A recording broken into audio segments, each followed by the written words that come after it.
Hey there, Chrissy K. Rollins here for Watch This Wednesday, where I share a brief little mindset shift to help you change the way that you're looking at life, to open up more options, and to give you a fresh perspective on what the heck is happening within you and around you as you continue this human journey forward.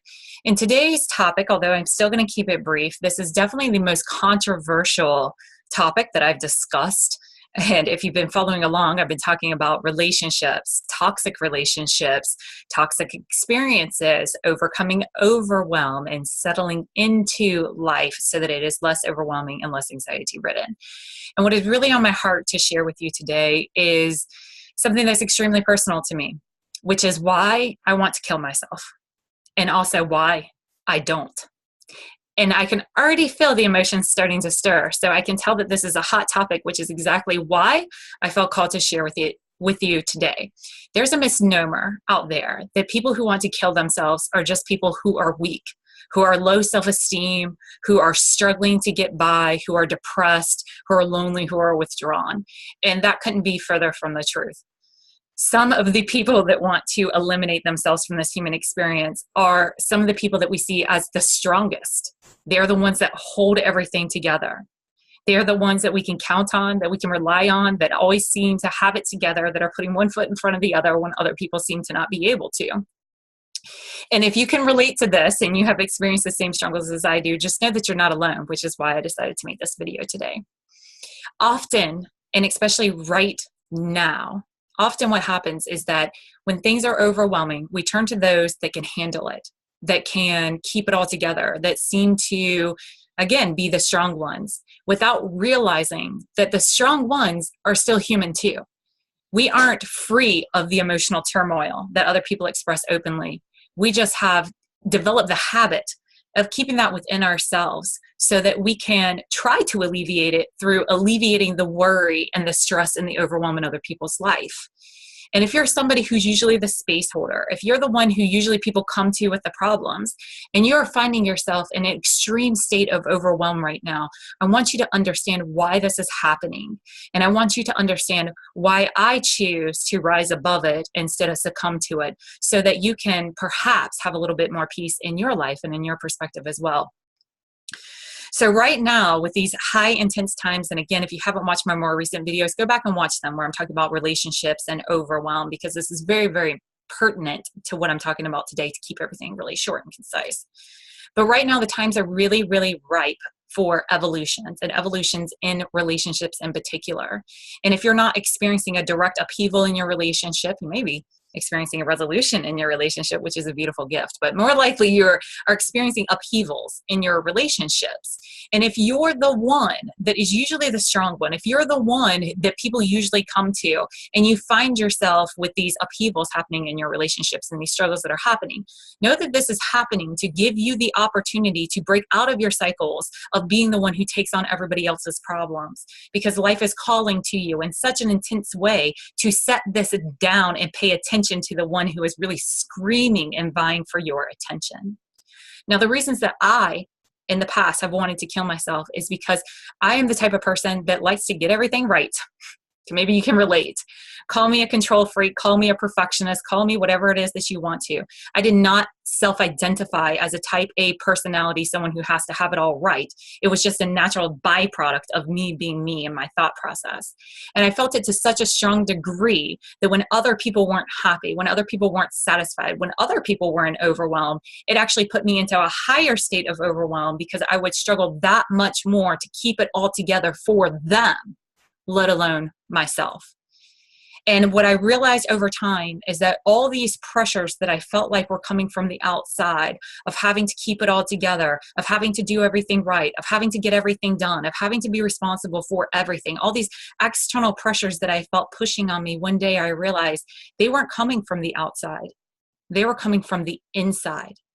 Now, characters, people, circumstances would display themselves externally that would evoke this insane amount of pressure from the inside of me that I would push aside whatever my needs were to keep it together for this bigger picture, for my family, for my household, for my friends, for my loved ones. I had such a fear of exposing a vulnerable side of myself, of not keeping it together, and what that would mean if I didn't keep it together for these people that I love so much, that I just want to alleviate their angst so that they can bring their best self back to the table to me. And if I got it just right, then I could free them. Then I could free myself. Then I could find some relief. And all that pressure to get it right, to do the right thing, to finally line myself up, to change my body enough, to change my finances enough, to be enough in my relationship, to be enough as a mom, to be enough as a woman, to be enough as a business owner, to be enough as a daughter. All that pressure that felt like it was pressuring from the outside, I realized it was coming from the inside. I also realized that I wasn't the only one experiencing this insane amount of pressure. My physical body was experiencing this pressure. She was suffering along with me. And when I realized I wasn't alone in this journey, when I realized that my choices weren't just causing me to feel the pressure, but it was causing detriment and harm to this beautiful physical being that was taking me around through this life experience, I just decided life was overwhelming enough. People overlooked me enough. People made life harder on me enough. Life was hard enough that I was no longer going to be one of the reasons why I was struggling in my life. I was no longer going to be one of the ones requiring me to hit this insane mark that I don't hold anybody else to except for myself. And when I started to bring love and compassion to this being, she has been with me through every step of the journey, through every heartache, through every letdown, through every disappointment, through every wrong thing done by any other person towards me. She has experienced it too. And if on top of all this external stuff that's evoking all this internal pressure, as if that wasn't enough, I was making myself and my physical body wrong in the process. And somewhere within my conditioning, within my mindset, within my thought process, there was some level of belief that if I could just change myself physically enough, if I could just show up consistently enough, if I could just remember how my husband likes things enough, if I could just keep it all together and finally get things right, then I would have relief. And in the meantime, I was destined to continue to suffer. Until I made that realization, I am taking myself along for this journey. I have no control over what other people do. I have no control over what life decides to do. Those things are beyond my control. And I made a commitment to myself that I was not going to do more harm. Ooh, it's getting dark in here. This is getting spooky, but in a cool way. I made a commitment to myself that I would not be part of this harmful system that was happening, this harmful experience that was happening. I was not going to make the struggle hard on myself, and I was going to stop punishing myself for being human. And here comes back the light.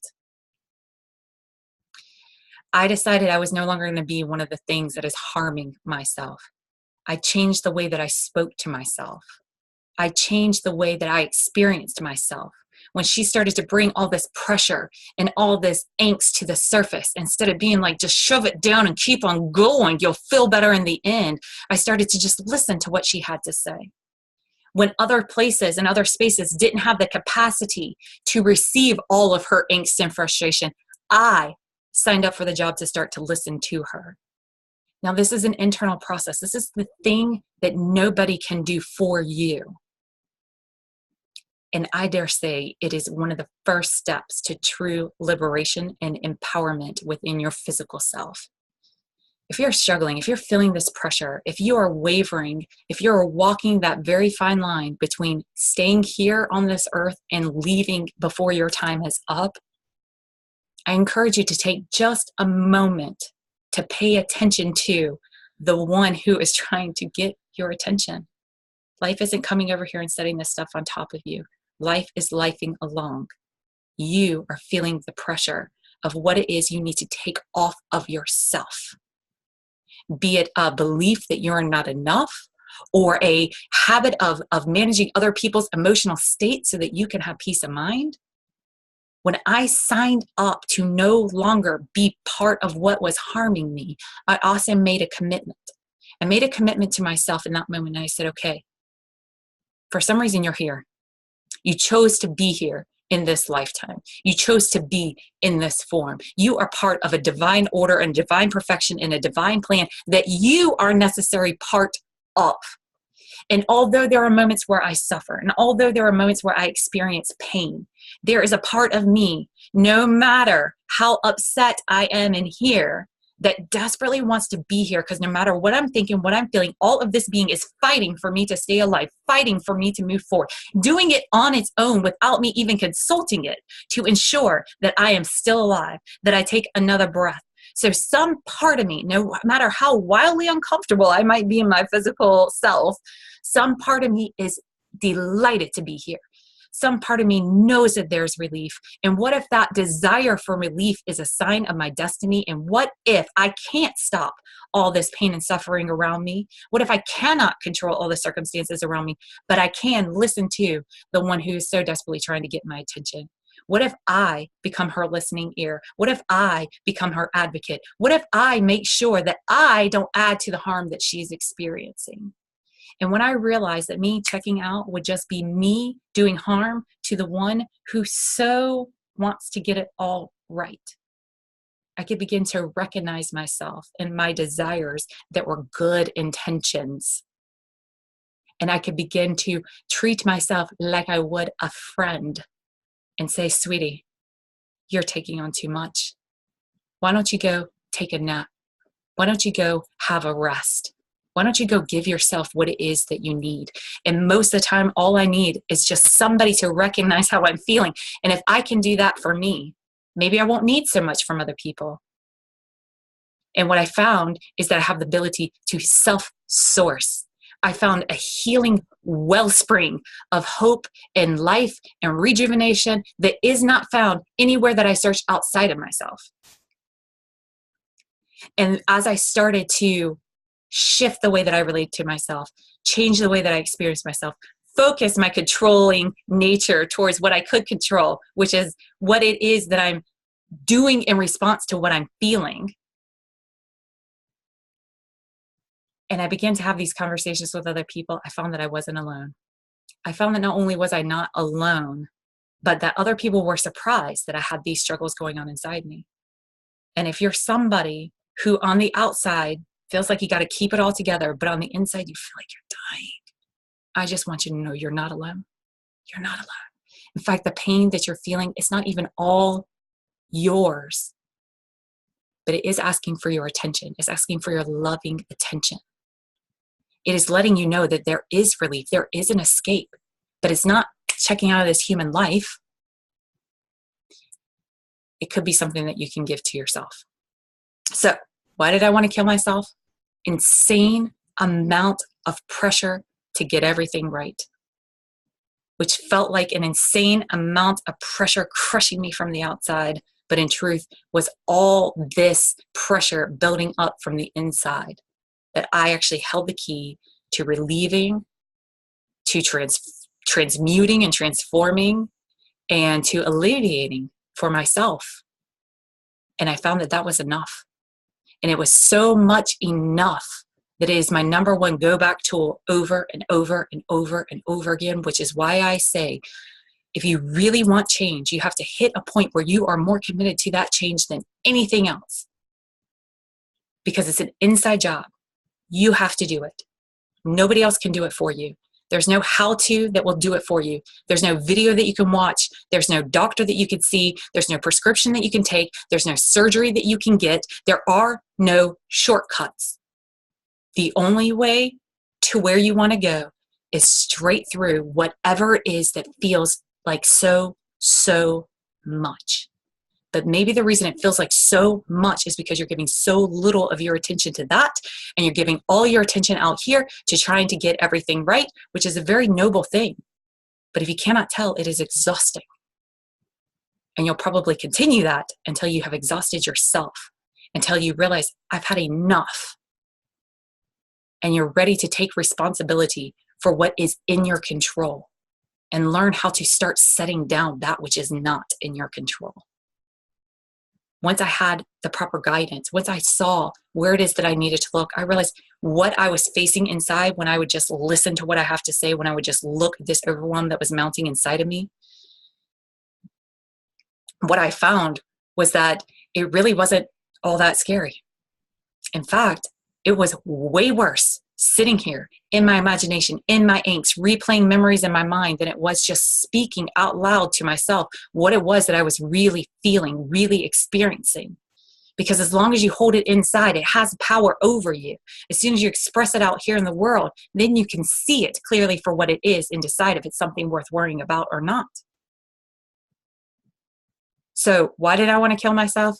Immense pressure that felt like it was coming from the inside that I realized was only happening coming from the outside that I realized was only happening from the inside. Why don't I kill myself? Because I refuse to do harm to this noble being that is here for a purpose and for a reason. And the more that I recognize her, the more that I give her my loving attention, the more that I do right and set justice to every injustice that was done to her internally on my own, the easier it is to face my fears, the easier it is for me to move through it, and the easier it is for me to recognize that while struggle is inevitable, it is also optional. And anytime that it arises, I have the opportunity to decide, what am I most committed to? Fighting this physical experience that I'm having, or surrendering and relaxing into the one who is feeling all the angst? I really want to know how this video was for you. I want to know, do you feel a sense of relief? Can you relate to what I'm saying? How do you handle it if you're one of those people, if you know one of those people who walk that line of being here or not being here? Are you somebody who's strong and keeps it all together, but yet has all this turmoil happening inside? I mean, that's part of what life is gifting you, this opportunity to free yourself of it, to take that pressure off of yourself, to realize everything is fine, beautiful.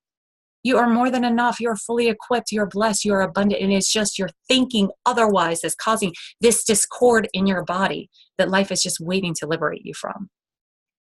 Let me know your thoughts on this. Drop in the comments below. Can you relate? What do you do? How do you handle these situations? What are the things that make you want to check out? What are the reasons why you don't? Let's start this conversation, because there are so many strong, powerful, amazing, beautiful people out there that are suffering, and they're checking out left and right because nobody's bringing this conversation to the forefront. And apparently I'm here to get it started. So thank you for listening. Thank you for sharing this video. Thank you for subscribing to my channel. Thank you for sharing it with others. Thank you for going back and seeing the other videos. I hope that they bring you relief. I hope that they bring you peace of mind. Know that it is an inside job. You have to be more committed to it than anything else. And if you are committed to it and you're just like, what do I do from here? Reach out to me. I will show you the path that I took.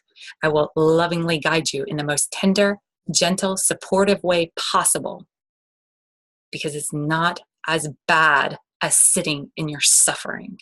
It is that action forward that will alleviate. It's your willingness to look at it, to give it a name, to speak it out loud.